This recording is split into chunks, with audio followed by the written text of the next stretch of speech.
se da cuenta, pero de repente se da uno cuenta de que hay una solución más fácil al problema. Y es lo que está ocurriendo con la LMC. Con los inhibidores de la tirosina sinasa, la investigación inició en 1977 en Japón, cuando Satoshi Omura y colaboradores aislaron el compuesto llamado estaurosporina.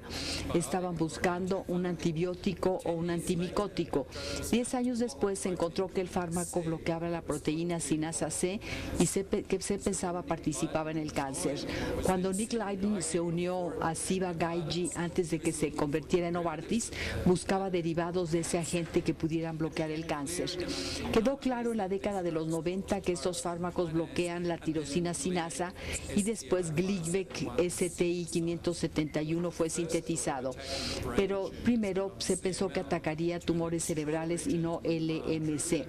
Brian Drucker, una persona extraordinaria, entró en juego y dijo que esto era ideal para el BCR-ABL en la LMC. En 1998, como dijo el doctor Ayala, ya se habían iniciado los estudios clínicos. Todos ustedes conocen el estudio clínico IRIS, que estableció un estándar de atención comparando citarabina contra imatinib 400 miligramos. Pero el estudio tuvo que ser suspendido porque desafortunadamente o afortunadamente los pacientes que recibieron imatinib estaban muchísimo mejor. Por lo tanto, la respuesta citogenética era de casi el 90%. Fue crucial que el número de pacientes que habían progresado a fase acelerada o crisis blástica bajó del 8% al 3%. Y esta noche oirán la historia que les contará el doctor Laneuville y se darán cuenta de que este es el punto crucial en esta enfermedad. ¿Cuál es el porcentaje de sus pacientes van a desarrollar la leucemia aguda? Porque si podemos prevenir esto, podemos mantener a los pacientes con la enfermedad para que mueran en una edad avanzada. Con este nuevo fármaco, los pacientes con CML están atrayendo mucha más atención. Tenemos una nueva responsabilidad como médicos para que su atención sea lo más perfecta posible. Ustedes sabrán que el panorama ha cambiado para los pacientes con LMC. La sobrevida general antes de imatinib estaba aquí abajo e incluso con trasplante de células madre y con mejores esquemas ha ascendido a este nivel.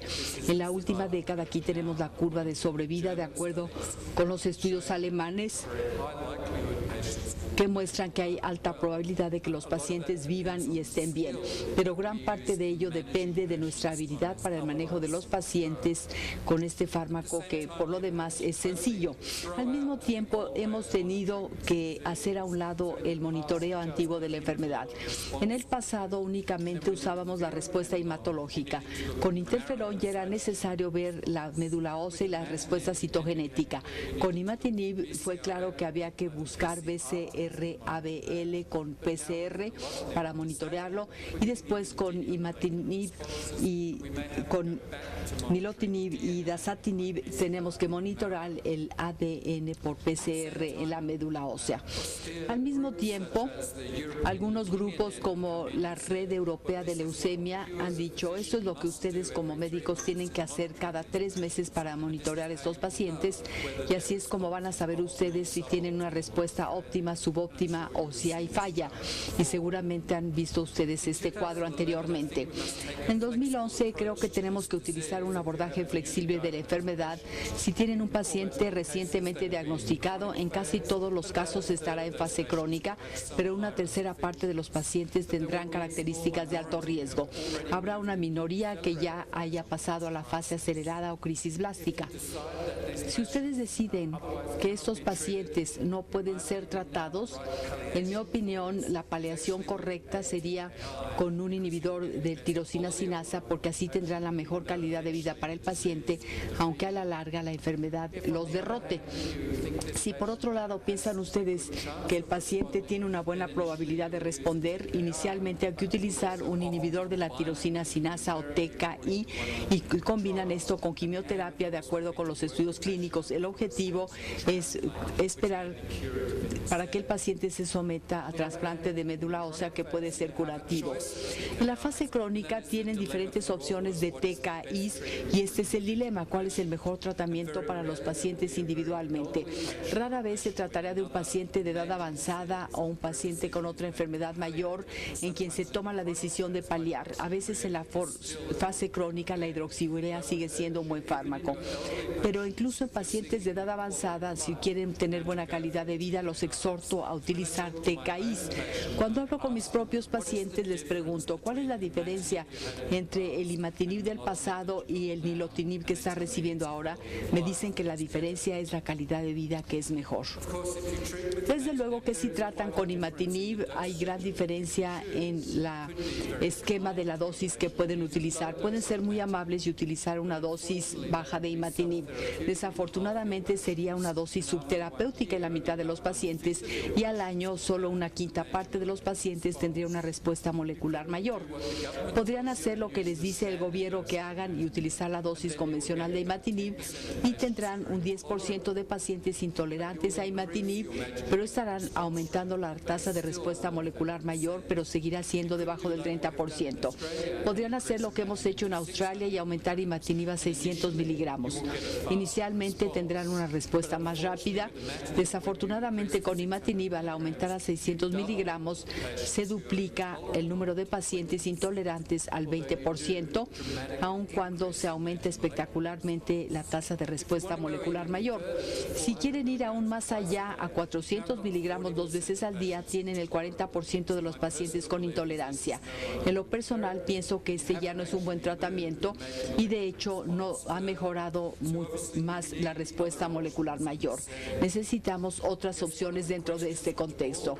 Una de las preguntas que se han hecho los grupos de investigadores es ¿cuán alta es la dosis de imatinib de una combinación para estar seguros de estas jirafas que tenemos en la imagen? Ha habido diferentes estudios que han analizado esto. El Global Tox comparando 800 contra 400 miligramos. A los 2 años no encontró ninguna diferencia en la respuesta molecular mayor. Pero es cierto decir que los pacientes que toleraron la dosis más alta les fue mejor. El estudio alemán comparó 800 miligramos de imatinib contra la combinación de 400 miligramos más interferón y se obtuvo algún beneficio al agregar interferón, pero desafortunadamente no hubo una diferencia en la sobrevida. Lo que es importante de agregar interferón, que es algo que hicieron los estudios alemán e italiano, es que la mayoría de los pacientes suspenden el interferón debido a su toxicidad. Y al fin de cuentas, hasta el momento no hemos visto que esto nos produzca un beneficio en la sobrevida a largo plazo. Todos sabemos que en el estudio IRIS o IRIS, la mayor parte de las recidivas ocurren en el primer año, ya sea por transformación o por pérdida de la respuesta. En los siguientes años va bajando, pero subsiguientemente vemos que continúa habiendo un bajo número de pacientes, generalmente aquellos con respuesta citogenética completa, pero pierden esa respuesta. De nuevo, a largo plazo vemos que estos pacientes tienen riesgos y se mantienen con imatinib dentro de este contexto. Ya mencioné que también hay un grupo de pacientes que tienen intolerancia a imatinib. Vemos que si vemos aquí la discontinuación en el grupo IRIS, el 30% se debió a un efecto terapéutico no satisfactorio. El 12% se debió a eventos adversos. El futuro está viendo la siguiente generación de fármacos y como médicos, cuando viene una nueva generación de fármacos, decimos esto es muy bueno para la compañía porque pueden ampliar la patente y ganar más dinero y somos cínicos, pero nuestra responsabilidad hacia los pacientes es darles lo mejor a cada uno individualmente. Y si tenemos un mejor fármaco, creo que debemos usarlo. Nilotinib fue diseñado muy cuidadosamente en Novartis. Ellos tomaron las mejores características de imatinib y lo mejoraron aún más. A diferencia de dasatinib, que tiene una estructura totalmente diferente, nilotinib comparte la mitad de la estructura con imatinib, de manera que la espina dorsal de fenopirimidina se mantiene ahí y quiero y me dejaron traer esto para mostrárselos. Esta parte de los dos fármacos es exactamente igual, pero en el otro extremo vemos que los científicos de Novartis lo cambiaron espectacularmente. Estas moléculas verdes son parte del grupo trifluorometilo, que es lo mismo que se agregó, por ejemplo, a Prozac o a Celebrex, que son fármacos muy exitosos. Esto es responsable de modificar el fármaco de imatinib, que tiene que ser bombeado a las células de LMC a un